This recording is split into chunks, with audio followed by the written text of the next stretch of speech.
Porción bíblica Shoftim, Jueces, primera parte. Deuteronomio capítulo 16, versículo 18 a capítulo 17, versículo 13. Resumen. Moshe ordenó al pueblo hebreo designar jueces y policías por toda la tierra de Israel para juzgar casos en litigio y garantizar el cumplimiento de la ley. Nombrarás jueces para ti y oficiales en todas las ciudades que Jehová tu Elohim te da según tus tribus, y ellos juzgarán al pueblo con justo juicio. Comentario, primera parte. La palabra hebrea para ciudades aquí empleada, Sheareja, significa literalmente portones. Los portones de nuestros cuerpos son nuestros oídos, ojos, nariz y boca, a través de los cuales ingresan a nuestro cuerpo y mundos personales los estímulos del mundo exterior. Así, Jehová requiere que establezcamos jueces y oficiales para cuidar esos portones contra la intrusión de cualquier estímulo que pueda resultar dañino para nuestra salud espiritual. A través del estudio de la Torá aprendemos cuáles son las influencias benéficas y por lo tanto permitidas, y cuáles son las dañinas y por ende prohibidas. El trabajo del oficial es hacer cumplir las decisiones adoptadas por el juez. Nuestros oficiales internos son las técnicas que cada uno de nosotros necesita para combatir las voces internas que se oponen a las decisiones de nuestros jueces internos. Para la segunda venida del Mesías Yeshua, Elohim únicamente promete restablecer tus jueces como en tiempos pasados, no los oficiales para este entonces. La negatividad no opondrá resistencia, por lo que no habrá necesidad de medidas protectoras para asegurar la obediencia a la voluntad de Elohim. Un juez es una persona que ha recibido autoridad para pronunciar sentencias de acuerdo a la Torá y los mandatos sobre las obras o palabras de otras personas. El juez tiene que condenar al culpable y absolver al inocente. Los oficiales son los que ejecutan las órdenes del juez. El juez no hace mucho sin un cuerpo policial que le apoye para que sus órdenes se cumplan. La policía no funciona bien sin los jueces porque tienen que saber qué órdenes ejecutar. Así que estos dos tipos de funcionarios tienen que trabajar paralelamente para que la sociedad se beneficie de ellos. En todas las ciudades había tres tipos de tribunales en Israel con 3 jueces, 23 jueces y 71 jueces. Las ciudades con menos de 120 habitantes tenían un tribunal, un Beidín, de 3 jueces. Las ciudades con más de 120 habitantes tenían un Beidín de 23 jueces llamado Pequeño Sanedrín. Las cortes de 3 jueces solo podían dictar sentencias sobre asuntos monetarios. Para dar una sentencia de vida o muerte hacía falta un tribunal de 23 jueces. En Jerusalén había 3 tribunales, 2 de 23 jueces y 1 de 71, en el cual el sumo sacerdote era el líder principal. Este último fue llamado el Gran Sanedrín. Los hombres del Gran Sanedrín se reunían en un lugar designado para ellos en el templo. No torcerás el juicio, no harás acepción de personas ni tomarás soborno, porque el soborno ciega los ojos del sabio y pervierte las palabras del justo. La palabra hebrea que ha sido traducida como justicia o juicio es mishpat. Para no torcer un veredicto no se puede seguir la justicia que le parezca bien al hombre, sino la que Jehová manda en su Torá. En Romanos 2:20, 7:7 y 12 está escrito: tienes en la Torá la expresión misma del conocimiento y de la verdad. ¿Qué diremos entonces? ¿Es pecado la Torá? De ningún modo, al contrario. Yo no hubiera llegado a conocer el pecado si no hubiera sido por medio de la Torá, porque yo no hubiera sabido lo que es la codicia si la Torá no me hubiera dicho no codiciarás. Así que la Torá es santa y el mandamiento es santo, justo y bueno. En Mateo 23:23 está escrito: lo más importante de la Torá, la justicia, la misericordia y la fidelidad. En la Torá está expresada la justicia del Eterno, que es la base para un veredicto correcto. No se puede torcer la Torá ni para juzgar ni para legislar. La Torá tiene que ser la base para que el sistema judicial de cualquier país sea justo, no los criterios humanistas ni lo que piensa la mayoría de la población. El hecho de que la mayoría de un pueblo tenga cierto comportamiento no significa que sea un comportamiento justo. No es lo mismo lo común que lo normal. Un comportamiento común no necesariamente tiene que ser normal, según las normas establecidas para el hombre. Hay una sola justicia verdadera y esa justicia ha sido revelada de dos maneras, en la Torá y en Yeshua el Mesías, como está escrito en Romanos 3:21. Pero ahora, aparte de la Torá, la justicia de Elohim ha sido manifestada, atestiguada por la Torá y los profetas. No dice al contrario de la Torá, sino aparte de la Torá, queriendo decir que la Torá manifiesta la justicia del Eterno y además Yeshua el Mesías revela la misma justicia de una forma diferente, pero no es otra justicia. El Mesías Yeshua es la justicia de Jehová, como está escrito en 1 Corintios 1:30. Mas por obra suya estáis vosotros en el Mesías Yeshua, el cual se hizo para nosotros sabiduría de Elohim y justificación y santificación y redención. La palabra griega que fue traducida como justificación es dikaiosune, que significa tanto justicia como justificación. La expresión aparte de la Torá en Romanos 3:21 no significa que sea otra justicia diferente a la de la Torá, sino que la justicia del Eterno se ha manifestado a través de la redención por el sacrificio del Mesías, lo cual significa que el reo merecedor de la muerte se ha acogido a la amnistía que se le ofrece por confesar a Yeshua como su Adón, y la Torá y los profetas sirven de testigos para comprobar la verdadera conversión del creyente. Son dos revelaciones de su justicia, la Torá y el Mesías, pero es la misma justicia revelada de dos maneras. Aparte de la Torá, no significa desestimación de la Torá, sino por el contrario, es una confirmación del pacto renovado.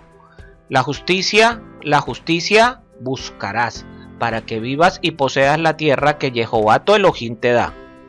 ¿Por qué se repite la palabra justicia dos veces en este texto?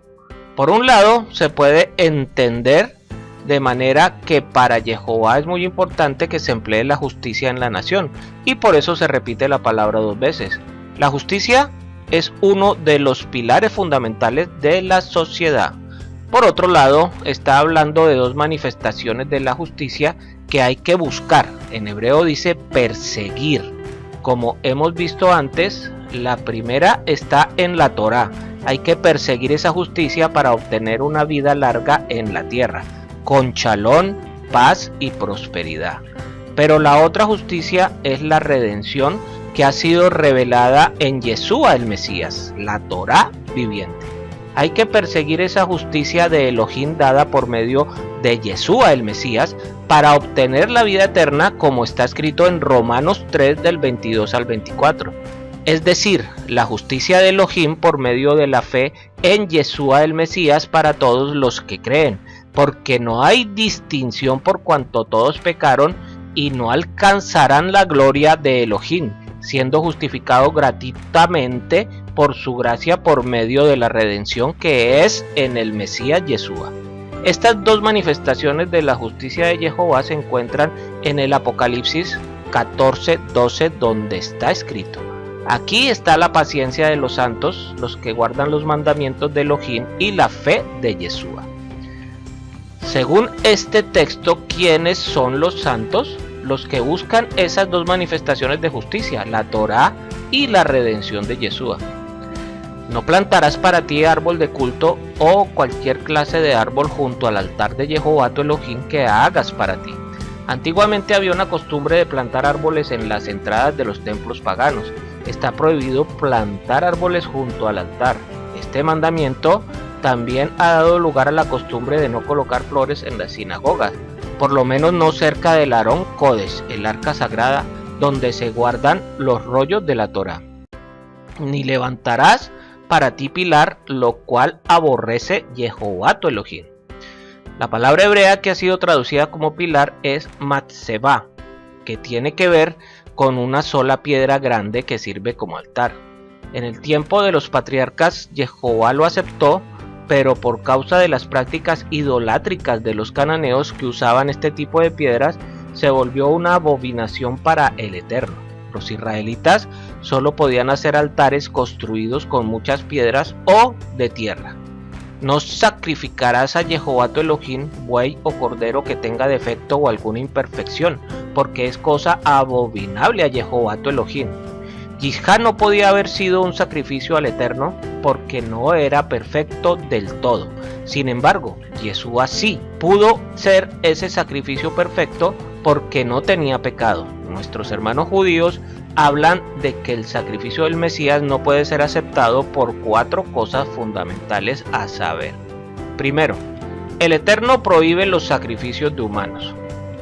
Esto se explica con la orden dada por Jehová a Abraham para que sacrifique a su hijo Isaac. Si bien el sacrificio no se llevó a cabo porque no se realizó muerte física en Isaac, este suceso es una sombra profética de la muerte de Yeshua en sacrificio. Además, los Midrash relatan que el alma de Isaac abandonó su cuerpo en el momento de que Abraham le colocó el cuchillo en el cuello para degollarlo, lo cual sí consistió en la muerte física de Isaac, no por el cuchillo, sino por el cumplimiento de la orden del Eterno, aunque él mismo lo revivió, o sea, lo resucitó, al igual que lo hizo con Yeshua después de 3 días y 3 noches. Segundo, Yeshua llegó con muchas heridas al madero, por lo tanto no era una ofrenda perfecta. Aquí el judío no entiende que la perfección del animal es el simbolismo de no tener pecado para el humano, no las heridas sangrantes que pudiera tener Yeshua. Tercero, fue empalado y no degollado. En el Tanakh dice que es maldito de Elohim el que muere colgado en un madero, en Deuteronomio 21 del 22 al 23. Y en el caso de Yeshua, de eso se trataba de hacer portador del mal, o sea, maldito, y degollado esto no hubiera sido posible. El sacrificio de la Pascua es un cordero de 1 año. Esto se explica con el inicio de su ministerio, que fue un nuevo comienzo para Yeshua, que se puede decir que fue un nuevo nacimiento cuando fue bautizado en las aguas del río Jordán. Desde ese día hasta su muerte pasó un poco más de 1 año, lo cual lo convierte en cordero. Si hubiera sido de 3 años y medio su ministerio, como algunos asumen, sería una vaca roja, no un cordero, y no sería aceptado como el sacrificio universal. Si un caso es demasiado difícil para que puedas juzgar, como entre sangre y sangre, entre veredicto y veredicto, o entre afección y afección, siendo casos de litigio en tus puertas, te levantarás y subirás al lugar que Jehová tu Elohim escoja. Entre sangre y sangre tiene que ver con la dificultad para determinar cuál de las personas en conflicto provocó derramamiento de sangre de manera justa o injusta. Entre veredicto y veredicto tiene que ver con las leyes que regulan los daños civiles y las transacciones económicas entre los individuos, las leyes que regulan las faltas que incurren en castigo corporal y las leyes que regulan en qué casos se aplica la pena capital. Entre afección y afección tiene que ver con definiciones para saber cuál es la procedencia de una afección física. Si un caso es demasiado difícil para ti, para que puedas juzgar. Aquí se está hablando a los jueces de las diferentes ciudades de Israel. En casos de conflicto, cuando los jueces menores no podían resolverlo, tendrían que recurrir a instancias más altas, a las autoridades en Jerusalén, que son los sacerdotes levitas y un juez principal. Al juez que haya en esos días. Aquí habla de un solo juez para cada generación. Era el juez principal. Más adelante en 19:17 se habla de los jueces que haya en esos días. Eso nos enseña que entre los jueces que hay un principal. Según los términos de la Torá que ellos te enseñen y según la sentencia que te declaren, así harás no te apartarás a derecha ni a la izquierda de la palabra que ellos te declaren. Esto nos enseña que parte de la observancia de la Torá es obedecer los decretos de los jueces. No obstante, las sentencias que dicten las autoridades tienen que ser de acuerdo a la Torá del Eterno. Pero si el juez ha perdido su conexión con la Torá, hay que acudir a otra instancia. Por eso dice que ni a la derecha ni a la izquierda. En cambio, algunos de nuestros hermanos judíos dicen que si un rabino o un sabio dice que la izquierda es derecha, entonces hay que aceptarlo. Esto a todas luces va en contra de la Torá. Compara con Hechos 4, 18 al 20 y 5 al 29, donde está escrito: cuando los llamaron les ordenaron no abrir ni enseñar en el nombre de Yeshua, mas respondiendo Kefa y Yohanan les dijeron: vosotros mismos juzgad, si esto es delante de Elohim, obedeced a vosotros antes que a Elohim. ¿Por qué nosotros no podemos dejar de decir lo que hemos visto y oído? Debemos obedecer a Elohim antes que a los hombres. Y el hombre que proceda con presunción, no escuchando al sacerdote que está allí para servir a Jehová tu Elohim, ni al juez, ese hombre morirá. Así quitarás el mal de en medio de Israel. Es sumamente grande la autoridad delegada al Sanedrín en Jerusalén, con pena de muerte al que resiste la sentencia de esta Corte Suprema. La Corte Suprema está puesta en lugar de Elohim, y el que resiste la autoridad puesta por él le resiste a él mismo, lo cual es un grave delito. Lo mismo ocurre hoy en día con el irrespeto a los ministros que ha elegido el Mesías para dar a conocer su palabra, sobre todo con los maestros de Torá, ya que con el advenimiento del internet y con múltiples enseñanzas en línea que se encuentran hoy en día disponibles, algunos creen que pueden saber más que un maestro de Torá y llegan a increparlo y a irrespetarlo. Hay que tener cuidado, mis queridos hermanos, porque aunque los maestros no son jueces, tienen la palabra de Yeshua en su boca, y este versículo es aplicable al transgresor si no hay un arrepentimiento sincero y se pide perdón en el nombre de Yeshua el Mesías. Entonces todo el pueblo escuchará y temerá y no volverá a proceder con presunción. La sentencia de muerte sobre un rebelde sirve no solo para quitar el mal de en medio de Israel, sino para producir respeto y temor reverente al Eterno y a las autoridades puestas por él. Que el Padre Eterno les bendiga y les guarde. Les habló el Moré Naftali ben Yehudá.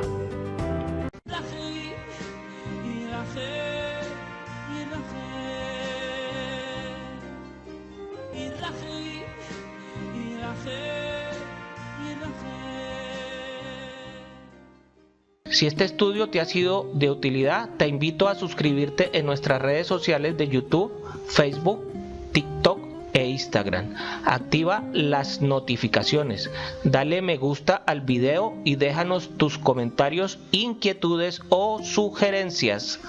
Shalom.